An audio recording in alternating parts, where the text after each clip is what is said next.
get going right here.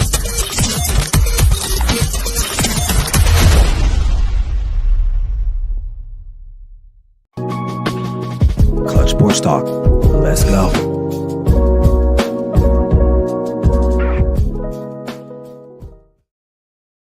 What's up, everybody? I hope you guys are doing all right. It's me, your boy, Ryan Flowers, a.k.a. Clutch Sports Talk in the house. I'm back with another edition of NFL Matchups Week 16, man. We are steamrolling towards that Super Bowl, man. The playoffs are almost upon us here. Some divisional races still left to be played out there. But tonight, we're going to be talking about the Buffalo Bills and the New England Patriots in that game. What does it mean for both teams? Are they both going in different directions? Also, the ACL aftermath, both superstars in the National Football League, Micah Parsons and Patrick Mahomes, suffered tremendous fates to their knees. What's the future look like for both of them and their teams as they move forward now and into 2026? And of course, it wouldn't be NFL matchups if I did not break down every 16 games, all of them, and give you my keys to victory for all 16 games in the National Football League. So if you love football, man, you are in the right place. So sit back, relax, and enjoy the show. This is NFL Matchups with me, Ryan Flowers. You know what it is. Let's go. We're going to be here all day, baby. I like this kind of party. I like this kind of party, baby.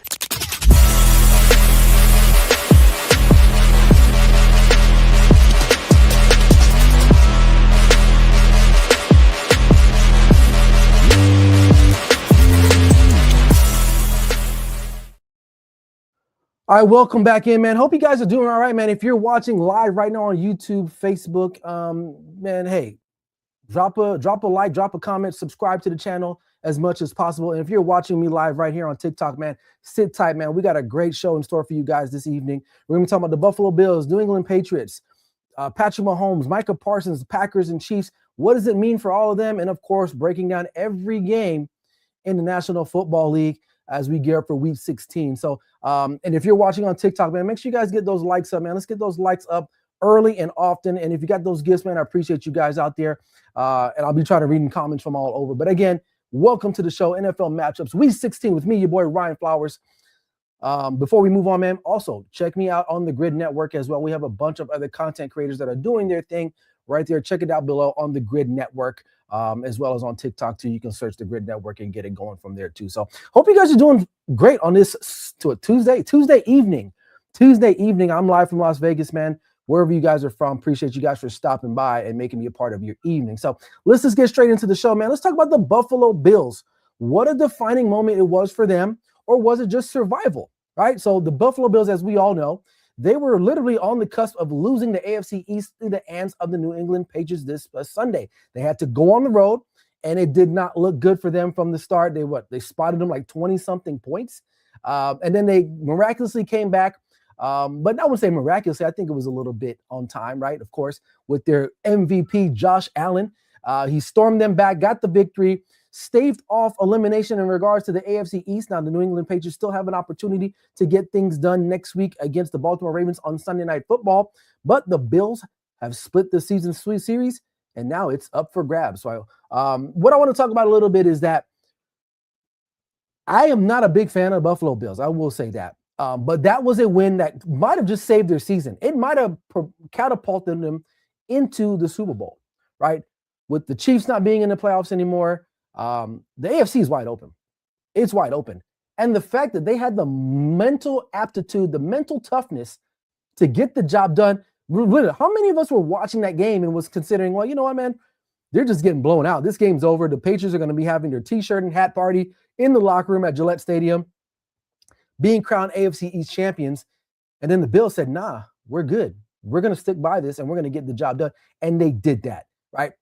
This was one of those pivotal moments, almost like an MVP type of moment for Josh Allen. He is the defending MVP. I don't know, man. This is not rage bait, but I think he might have got back into the MVP race. What do you guys think, man? You know, a win like that on the road against a guy that Drake May, a lot of people think is probably the MVP of the National Football League, to go on the road and do that, it just solidified his clutch DNA, right? Obviously, he's fallen short in the playoffs, you know, rather recently, hasn't been able to make it to the Super Bowl, hasn't got that championship. He got the MVP last year, but this year it feels like this is his moment. This was the defining moment for Josh Allen and the Buffalo Bills, to say, you know what? We're going to go all the way. Now, I don't know if they're going to go all the way. This season has been very week to week, right? One week, one team looks good.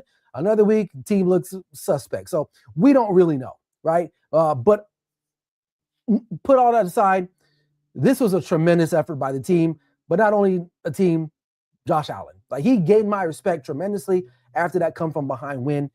It was definitely a defining moment for him. Now, does it mean that they're going to win it all and win the AFC East? No, there's still a lot of work that needs to be done.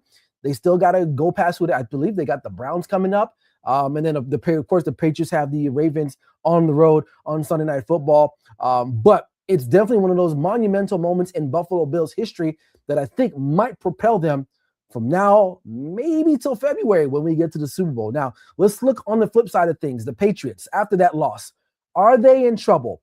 A lot of people were probably saying, you know what? Well, this is what we expected, right? We thought that the Patriots played a really soft schedule throughout the year, which is arguably so, right? I mean, I think second easiest schedule in all the National Football League, with what their best win was against the Buffalo Bills on the road.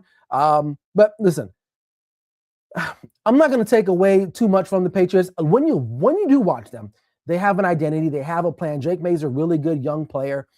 They got Henderson in the backfield. Ramondre Stevenson, shout out to Vegas star. I think he's from Vegas. I think he went to Centennial. But they have a good coach. The coach has been down there before. My only thing is that I question the quarterback still to an extent. He's still a young guy.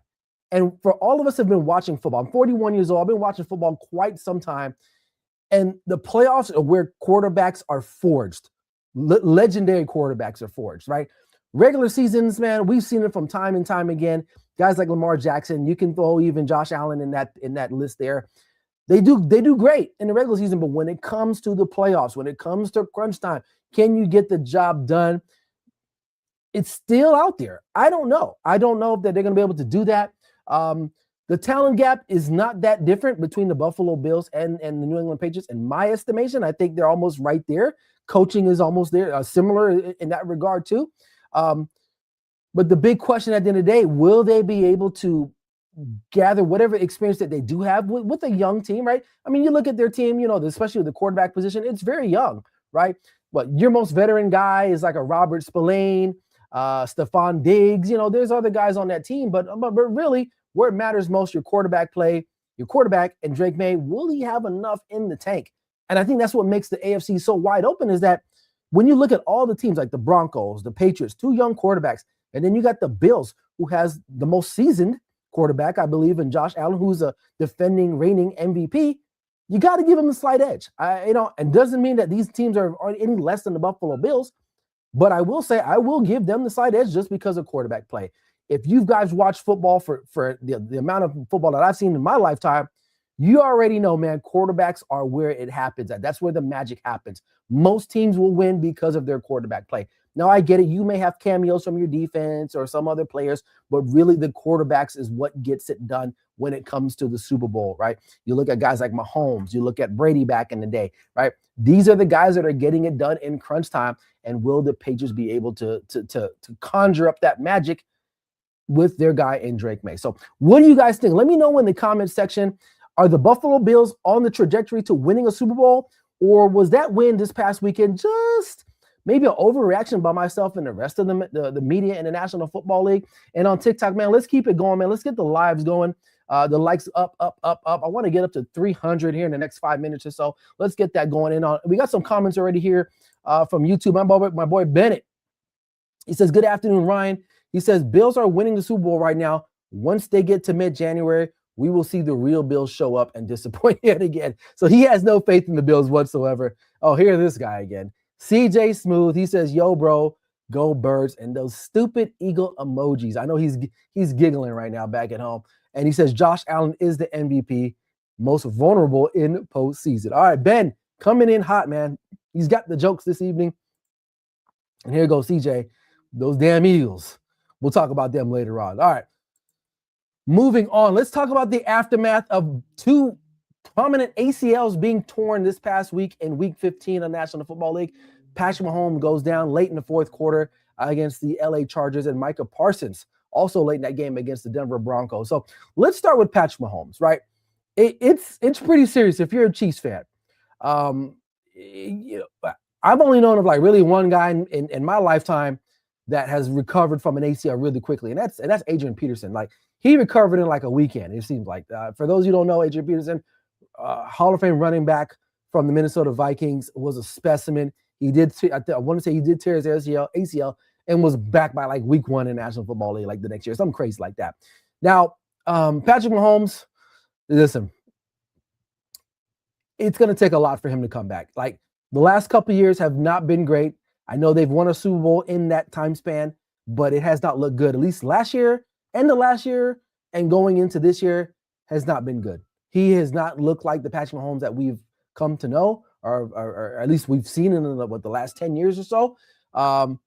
It's not a career-ending injury. Guys have had ACL tears and have bounced back. And lucky for him, he's not the kind of guy that probably needs that mobility as much as maybe like a Micah Parsons, and I'll talk about that too.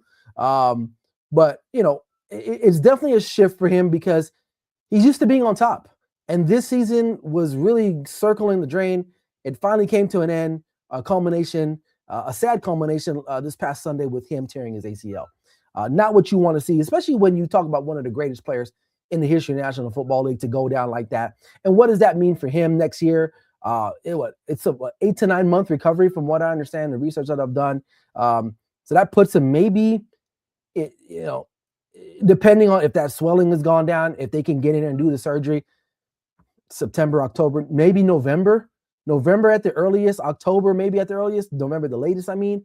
And by then, we don't know where the Chiefs will be. Who will be the quarterback? Will it be Gardner Minshew taking snaps? Like, where will this team look at? And moving on in 2026, it's almost like 2026 is almost lost. It's already gone. With his ACL being gone so late in the season, and it doesn't look like he'll be back the first month, we'll see, right? I'm not holding my breath, but there's a possibility that he will miss a good portion of the beginning of the season, and who knows where the Chiefs might be. There's definitely a power shift in the AFC. We're seeing that this year for sure, with the Broncos rise to prominence, the Chargers, if they can find a way to kind of stay healthy the rest of this year and maybe get healthy next year, they can make a run at the AFC West. I'm not going to include the Raiders because, well, the Raiders are the Raiders, right? But definitely there's a shift in the AFC. Teams like the Buffalo Bills that are maybe looking to make their move, maybe finally this year. The Ravens, if they can stay healthy with Lamar Jackson, they're looking at this as an opportunity now with Patrick Mahomes being down. But the fate of the Chiefs lies in the knees of Patrick Mahomes. I don't think they'll be able to get over this. This is a very catastrophic injury for this organization. And then you look at the head coach, who is not a young guy in his own regard, right? Andy Reid is like, 70, 75, 76, if I'm not mistaken. How much longer does he want to do this? Does he want to go through what it's going to look like is like a rebuild, right? Because they need to rebuild a lot of this organization, starting from the inside and out. They need to improve their offensive line. That's still a thing. The defensive line, Chris Jones is not the same guy he once was. The secondary play is not good. And their linebackers are at best mid, right? Offensively, like I said, the offensive line, you probably need another wide receiver or two. Running back. I mean, so there's a lot to be wished for the Kansas City Chiefs. I don't think 2026 is going to be their year again to kind of maybe get back in the game. Maybe the year out after that, we'll see. I mean, we did see a similar injury happen to Tom Brady. And then, it kind of turned out nice for him in the end. So does Mahomes bounce back like that? Does he still have that same trajectory? Because a lot of us have been, just penciling him in as the next Tom Brady. And this injury does not do him any favors whatsoever. What do you guys think? Do you think the Chiefs are cooked or not? TikTok, let me know. What do you guys think, man? Keep those likes up, man. Appreciate the gifts. What do you guys think? Are they cooked right now? Are the Chiefs done at least until 2027? Or do they find a way to bounce back in 2026? Let me know what your guys' thoughts are. But let's get those likes up. But we're at 350 on TikTok. Here in YouTube, man, let's get the comments going. Let's get the likes going. Make sure those subscribes are in right now. Make sure you hit the notification link so that way you guys know what's up with Clutch Sports Talk NFL matchup. So moving on, let's talk about Micah Parsons too. This is a little bit more serious for the Packers now because when they made the trade for Micah Parsons, they made the trade because they are in win mode now, right? They looked at it as, well, We got one of the hottest young quarterbacks in the National Football League. Our defense was pretty solid without Micah Parsons before, right? We have a pretty good cast of wide receivers now. Christian Watson, he's hurt again. We'll see how that pans out for him. Tucker Kraft out for the year, your best tight end, probably your best offensive player. Josh Jacobs is a dog, man. Like, people forget about him, right? He's a really good player. Maybe they try to lean on him a little bit more, as they should. But where does this put the Packers? Now, with this loss to Denver and Micah Parsons too, it was like a double whammy. They were winning this game at one point. And then Micah Parsons goes down, and you kind of just see like this shift. It was like what's the guy's name? The Grim Reaper just kind of flew over, and what's the name of the stadium in Denver? Empower Field or something like that? Well, it flew over, and it just took the life out of the Packers. The Packers were in an opportunity or in a position to maybe try to go out and win this division. Now, they got a tough matchup against the Bears this weekend, which we'll talk about. But if they lose that back-to-back weeks, the Bears, in all regards, is probably going to win this division. And the Packers will still be fighting for a wild card spot at that point. There is a good chance that maybe not a good chance, but a possibility that they may not even make the playoffs if they tank the rest of the year.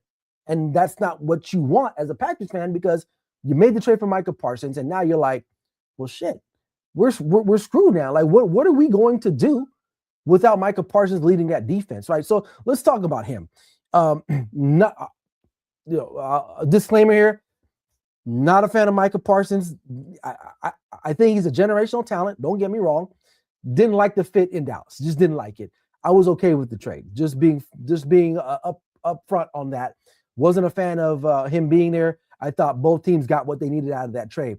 He fits what Packers are doing. He's arguably, if not between him and Myles Garrett, the most disruptive players we've had on the defensive side of things in the last, 5 to 10 years. And he was on a really good pace this year. Now, I think he was going to get slowed down in the playoffs because that's kind of what he does, but we won't find that out. You lose him now. The defense is still good, don't get me wrong, but it just doesn't have that when you're eating something like some chili or a soup and you're eating it and you're like, it's good, but damn, it's kind of missing something. It's kind of missing something. And that's kind of what the Packers defense is now. It's like, what's missing something? And his constant pressure, the way he gets after the quarterback, it's nothing that nobody else can recreate other than like a Myles Garrett. Okay. And this ACL, I think, will affect him more than it does on Mahomes. Why? Because he's a quick twitch player. He uses every angle, right? He needs his joints and knees and bones and ligaments to be on point for the maneuvers that he has to do throughout the course of an NFL game. So as far as he is concerned, I'm probably more concerned about him than I am Patrick Mahomes, only because of his quick twitch type of style of play that he needs to be successful. Doesn't mean he can't come back and be a good player, but coming off an ACL, late in the season like this, it might pose a problem for him. He's another guy. It might take 7, 8, 9 months to get up and ready to go. And then you still got to watch him a little bit when you get him back in the game, and he's going to be on a pitch count. So how successful will he be next year? The possibility is probably going to be very unlikely that he will be as successful as he was having a really good season this year. And in regards to the Packers' fallout for him, they really pushed all the chips forward, and they're probably not going to get the return on investment. I think right now, if there's a winner and loser in this particular trade between the Dallas Cowboys and the Green Bay Packers, at one point it was even. I think both teams have said, we got what we wanted, but now the Cowboys are kind of looking like they might win on this trade because, listen, if you're the Cowboys, there's no need to win any of these games. You need to drop the last 3 games. Just increase your draft stock a lot more, your draft position better. Why go out and win these games? So, and if the Packers continue to drop, what if the Packers don't even make the playoffs, right? Those 2 picks that the Cowboys are going to get from the Packers are game-changing, now. So, I feel bad for Micah Parsons. I said, I'm not a fan of him, but, you don't want to see anybody get hurt like that, especially in that regard. You know what I mean? He was having a really good season for the Packers. But I think their championship season just just got carried out on the stretcher the way Micah Parsons did on Sunday. So let's get those likes up, man. We're only on 388 likes on TikTok, man. I want to get it going, man. Let me know what you guys think. We got a lot of fantasy questions. If you guys stick around on TikTok after, I'll give you guys my thoughts on some fantasy stuff there. But let's make sure to get those likes up, man. Let's get the 500 in about like 2 minutes, man. Let's get it popping here, and I'll answer some of your questions. We got any more questions here on YouTube? Nah, we are good to go. But hey, just drop a comment, man. Say what's up. Let me know what you guys are thinking. All right, like those likes. We're getting them up. We're getting them up. Good, good, good, good. All right, let's talk about Week 16 keys to victory and some betting lines and stuff like that for Week 16 in the National Football League. We got the LA Rams taking on the Seattle Seahawks. That's the Thursday night football game. The Rams are -1. And, this is going to be a game. Now, a couple of notes here. I would say Devontae Adams, hamstring. He had a hamstring injury the other day against the Lions. Will he be able to go? This is the all-hands-on-deck type of game because this game might determine the number 1 seed in the NFC overall. So these are the top 2 teams right now, I guess, arguably. I don't think anybody else really can say that they could. But this game is going to have a playoff vibe. Over under is 45 and a half, if I'm not mistaken. It's pretty simple, man. If you're the Rams, protect your quarterback because this is one of the most fiercest defensive fronts in the National Football League. Mike McDonald has his guys rolling, right? And if you're the Rams, you want to force some turnovers. Get some turnovers going. And if you're the Seahawks on offense, make sure you take advantage some early shots on the Rams secondary. I think that can be had. JSN, Jackson Smith, and Jigba has been putting together a pretty good season. And from the defense, get after the quarterback. Matthew Stafford is not the most mobile guy overall, but he, the Seahawks definitely has that defense that can get at it. And if I had to pick a winner, I'm probably going to go with Seattle. They're at home. The Devontae Adams thing is going to be something I'm going to watch and monitor. This game is really close, but I do like the Seahawks to win this game at home and kind of take control over the number 1 seed in the NFC. But it's going to be a good one. This is one of the better Thursday night games that we've had out there in quite some time. All right, moving on. Saturday, we got some Saturday action. Philadelphia Eagles on the road taking on the Washington Commanders. Eagles -6.5. Over under is 44.5. Keys to victory. Eagles, pretty simple. Run the football, man. Run the football. Stop trying to make Jalen Hurts what he's not, a prolific passer. It's not what he's doing. He's better in tempo. You run the football. You get tempo going. You get some no huddles. Then you can get some RPO action. That's where he's really successful at. That's what they need to get back to, and there should be go. And red zone success. When you get in the red zone, don't kick field goals. You want touchdowns. So go for it there. Commanders, time of possession. Try to limit the amount of time that the Eagles have the football, and then force the Eagles to go on long drives. Don't give them short field so that way they can turn around and get a quick field goal or a quick touchdown. And as far as offensively is concerned, I think Marcus Mariota probably should get the start. I don't know if JD5 is starting. He shouldn't.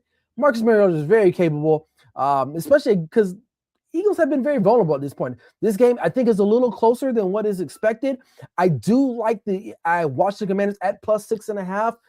I do think the Eagles will win, but I'm not surprised if the Washington Commanders do cover. All right, this is a big one here. Let's see here. Hold on. Someone is blowing me up right now on my phone. Got to check this out real quick. Turn this off. I'm sorry, guys. Live TV there. All right. Buffalo Bills, Cleveland Browns. Bills -10, over under 42.5. Bills, this is a must-win game. It's a playoff type of game. The Browns, their defense is pretty formidable. They're going to be at home. Weather's going to be probably miserable. It's Cleveland. But keys to success, Josh Allen just continued to be efficient. If he's efficient early, he gets going early, they have a good chance. And finish drives, touchdowns instead of field goals. I always say that on the show. Touchdowns instead of field goals, okay? And then avoid slow first quarter starts. This team is notorious for doing that. Like they did last week. Actually, they slept through the first half and somehow pulled it out. Don't do that. Get on the Browns early. You're playing a rookie quarterback who's going into his 5th week. Get after him. Get the offense going. Browns, force some turnovers. We know Josh Allen can turn the ball over. We know that. Control the tempo with your run game with Junkins and keep the game as close as possible late in the game, and you might have a chance to pull it off. But in the end, I like the Bills to win the game. Maybe not cover. I think the defense is a little bit is really good for the Cleveland Browns, but I like the Bills to win the game outright on the money line. All right, Kansas City Chiefs at Tennessee Titans. Chiefs open up at -3.5. Chiefs coming off a really tough week last week. Over under is 37.5. As far as the Chiefs are concerned, ball security. Gardner Minshew is going to get the start. Ball security. Don't be turning the ball over, Gardner. And you have to simplify things. You don't have Patrick Mahomes out there. So running the football is going to be one of the things you got to do. And winning on third downs, both offense and defensively, is going to be something key for them. And as far as the Titans are concerned, control the clock, get after their quarterback, because Gardner Minshew is not a very good quarterback, all right? And limit Kansas City's big plays if they have any, and you might have a chance to keep it close. I still have the Chiefs winning this one on the road against Tennessee because they're just not really a good football team altogether. So I like the Chiefs to cover at -3.5. All right, Cincinnati Bengals at Miami taking on the Dolphins. It's time to bench Tua. I'll just say that. Okay, Dolphins are still -1.5 favorites against the Bengals. I don't know how that is. Over under is 50.5. Keys to victory for the Bengals, man. Joe Burrow's gonna have to play better this week. I think he will. He did not look good last week against the Ravens. I think he'll bounce back this week. And take advantage of the perimeter players that they have, right? You got T. Higgins. I think he's coming back. Jamar Chase, come on, take advantage of that and protect your quarterback, which is something they haven't been able to do. Keys to victory for the Dolphins: win those early downs. When it's 1st and 10, you want to try to get 4 or 5 yards. Make it 2nd and 3, 2nd and 4. Make it manageable on offense and defense as well too. And use your speed, whatever speed that you have left on the field with Archain and Waddle, guys like that. Use those guys in space, and you're going to have to strike quick.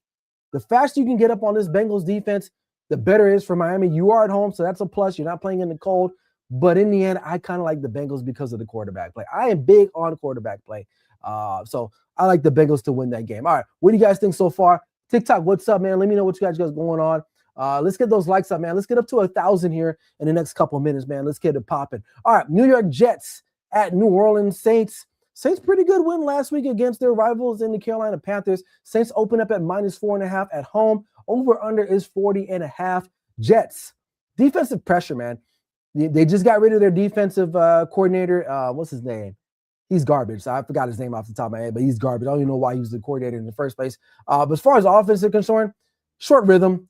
I don't know if it's going to be the Cook kid again or Tyrod Taylor is going to be out there again. But you got to find some rhythm somehow, some way. And just avoid turnovers altogether. Bad teams typically will turn the ball over a lot. And guess what? The Jets are a really bad team, and they turn the ball over a lot. So if they can limit that, maybe they have a chance. As far as the Saints are concerned, time of possession, win that. Continue to be balanced and red zone efficiency. I do like the Saints to cover in this game at -4.5 at home. Saints putting together, I won't say a good season, but, you're kind of like, maybe we got something here with Tyler Shuck as quarterback there for New Orleans. All right, moving on along. Minnesota Vikings at New York Giants. Vikings -2.5. Over under 44.5. Vikings, protect your quarterback. If they can mimic what they did against Dallas, basically, J.J. McCarthy had all day to throw. And if they can do that again, J.J. McCarthy has a live arm. He can throw. I'm not going to say he's really great, but the kid can play, right? If you give him time to make those throws, you got Justin Jefferson, you got Jordan Addison, you got Speedy Naylor, you got Hawkinson. They can get things done offensively. They just got to give them some time. You should be good to go. And then also running the football. If they can be efficient running the football, that'll help JJ out as well. Giants create turnovers. Use that defense. Use that front seven that you've invested so much money in and protect your quarterback, or at least get in his head that, dude, you can't be taking hits like that. As long as the Giants can try to keep this game close, they maybe have a chance. I do like Minnesota to win this game, though, at -2.5 and actually cover. I think that I got them winning by 3. So I like that there. All right, we got Tampa Bay at Carolina. Buccaneers open at -2.5. Over under 45.5. Buccaneers, man, and I'm hoping my buddy Ben is still here. It's no shot to the Buccaneers, but they really have they've done a 360 or a 180, and they were going one way, and now injuries and just some other things going on. That loss last week, Thursday, I believe it was, to Atlanta, being up double digits in the fourth quarter late in that game. it just hasn't been good for them. They're going to find a way to get balanced again offensively, and they got to find a way to control the trenches, man, and just be smart with the football as well. Panthers, you got to force mistakes if you want to win this game and capitalize on short fields. I have an upset in this game. I like Carolina to win at home against Tampa Bay. I think Tampa Bay is just not looking good for them. And I like the talent. I like the roster. I like what Baker Mayfield has done the last, year or so there. But this season has turned into a stormy season for these Pirates out there, down there in Tampa Bay. So I like Carolina to win this game. Atlanta Falcons at Arizona Cardinals. Falcons minus 1.5. It's pretty shocking. Over under 46.5. Keys to victory. Attack the secondary of the Cardinals if you're the Falcons. You got Drake London, Kyle Pitts. You got to do something. Like, you guys got good talent. Let's get it going. Stay aggressive early. They have the weapons to do that. And if you're the Cardinals, man, you got to find a way to stay on the field as long as possible. Win those third downs and limit the explosive plays on defense for the Falcons, and you got a chance. But in the end, I like the Cardinals. I don't think the Falcons are consistently coached well enough. And I think Arizona, granted their record isn't great, they're a lot better with Jacoby Brissett. So I like Cardinals to win this game at home. All right, moving along, we got Pittsburgh Steelers at the Detroit Lions. Lions minus 7 opening up. Line 49.5 is the over-under. Steelers keys to victory: create chaos on defense. Find a way to get after Jared Goff. You can create some pressure packages. Hopefully, TJ Watt can come back. I don't know if he will. I mean, the guy had a collapsed lung. We'll see if that gets worked out for him. And then timely explosive plays. Figure out a way with Aaron Rodgers and DK Metcalf to get on the same page and try to get some big plays down the field. Right, that's something that's been kind of lacking in their offense. So we'll have to wait and see that happens with that. As far as the Lions are concerned, you got one of the two best 1-2 combo punch in the running back game. Control the tempo, run the football. You got Amon St. Brown, you got J-Mo. You know, they got some talent there too, and just win time of possession and also get after the quarterback too. You got a guy, Aiden Hutchinson, that'll be hungry to get after Aaron Rodgers. So I like the Lions to cover this one easily, even though the Steelers coming off a pretty solid win last night against the Miami Dolphins. But this ain't the Dolphins, and you're playing in the Dome, so weather will not be a factor. All right, Las Vegas Raiders taking on the Houston Texans. Minus 14.5 is the spread for this one. Damn, that's all I got to say. Over under is 37.5. Raiders, I mean, if you have any chance, man, you got to be disciplined. Minimize your turnovers, which is easier said than done, and find a way to shorten the game by keeping the ball as long as possible, keeping the ball out of CJ Stroud's hands, and protecting your quarterback, because this is one not between them and Seattle, arguably two of the best pass rushing teams in the National Football League. And obviously the Texans have the best scoring defense in the National Football League. They don't give up hardly any points. And the Raiders are not really clicking on all cylinders anyway, so I can see why the over-under is pretty low. I can see the Texans scoring 37 by themselves, quite frankly. Keys to victory for the Texans, keep running the ball. Whitney Marks, nice bright spot for him. Stretch the field, get the ball down deep, which they should be able to do against the Raiders, and they should cover this large spread quite easy. I got the Texans to cover this one. All right, let's get the likes going up on TikTok, man. We slowed down there. Let's get to 1,000 if you guys want to support your boy, man. Appreciate you guys. Appreciate you guys for dropping in too, man. If you guys want to stick around on TikTok, I'll be doing some, we could talk some more stuff. Maybe give you my thoughts on some fantasy as well. But we're going to keep rolling here with our matchups. We've got a couple more games left. We got LA Chargers heading to Texas to take on the Dallas Cowboys. Dallas Cowboys favorite at home, minus 2.5. This is a trap game, in my opinion. Over under is 49.5. Keys to victory: win the turnover battle for the Chargers and disrupt the rhythm early. I don't see why Dak Prescott would be playing in this game, but if he is, so be it. The Cowboys really probably shouldn't be. You got a 1% chance. They got to win the remaining 3 games, and the Eagles have to lose their last 3 games. And I just don't think that's going to happen. But we will know by Saturday what the decision is, because the Eagles play on Saturday, and if they win that game, then there's really nothing for the Cowboys to play because they would have been mathematically eliminated from the playoffs. So this might change a little bit. So if you're placing your bet now, take the Chargers right now, because if Dak doesn't play, I'm assuming the Chargers are probably going to be the favorite in this game. So I'll probably take the Chargers right now. If you got it, go ahead and take it right now. All right, see, we got about 4 more games left here. Packers at Bears. Packers -1.5 on the road, over under 46.5. Packers win the trenches. It's going to be tough without Micah Parsons, and you're going to still find a way to generate pressure. If you try to get Caleb Williams to do something crazy and you got a chance there, Bears continue to lean on the running game with DeAndre Swift and limit the big plays, which could be a possibility for them, because if Christian Watson can't go, you're down Tucker Kraft already. Who does Jordan Love have to go to? In that regard, I like the Bears to win at home and basically just claim the NFC North and pretty much tie that puppy up and put it up in a bow and keep it moving there. So I like them. All right, let's see here. Jacksonville at Denver. Jacksonville went off last week. Trevor Lawrence had like 6 touchdowns, something crazy like that. Now it's going to be a little different. You're heading to Denver, where the air is a little thinner. Broncos opened up at -3.5, over unders 42.5. Keys to victory for Jacksonville, Trevor Lawrence, ball security. Like I said before, this is not the Jets defense. This is an elite defense at home. They get after it, control the clock as much as possible, and stay disciplined.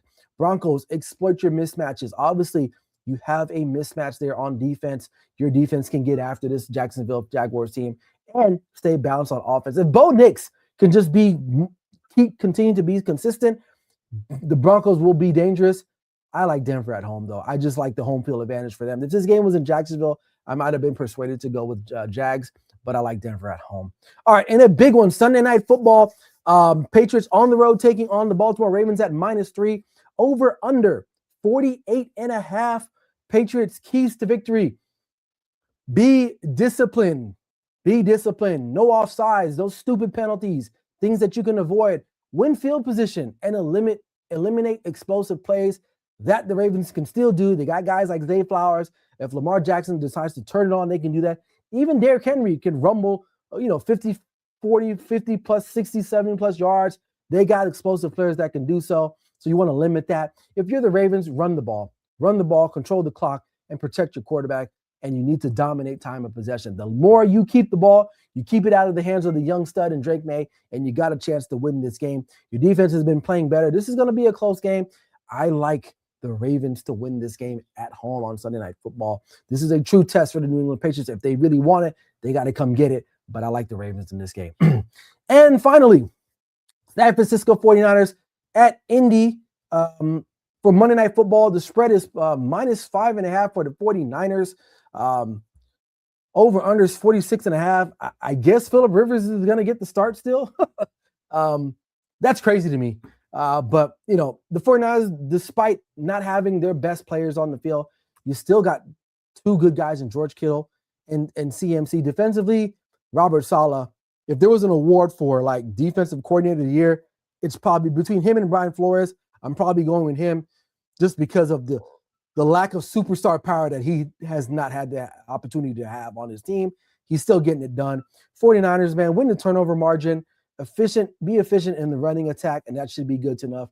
And as far as the Colts, Phillip Rivers ain't throwing the ball down the field very deep. So control short passing, try to get him in rhythm, get some early completions. Jonathan Taylor going to have to be the focal point for this game for them to win. And they're going to try to find a way to get the home field advantage, get that momentum, and maybe you have a chance. But I think it's too much for them to overcome. I like the 49ers to win this game. So, all right. And I did it again. I didn't change my graphic again. But there you have it, man. Those are my keys to victory for all 16 games of the National Football League. Write them down, lock them, love them, leave them. It is what it is. That's all we got. So, other than that, man, that's all I got here on YouTube. If you want to join us on TikTok, head on over to TikTok at clutch_sports_talk. We'll chop it up a little bit, little post-show reaction, talk about some fantasy stuff because it's going off on here.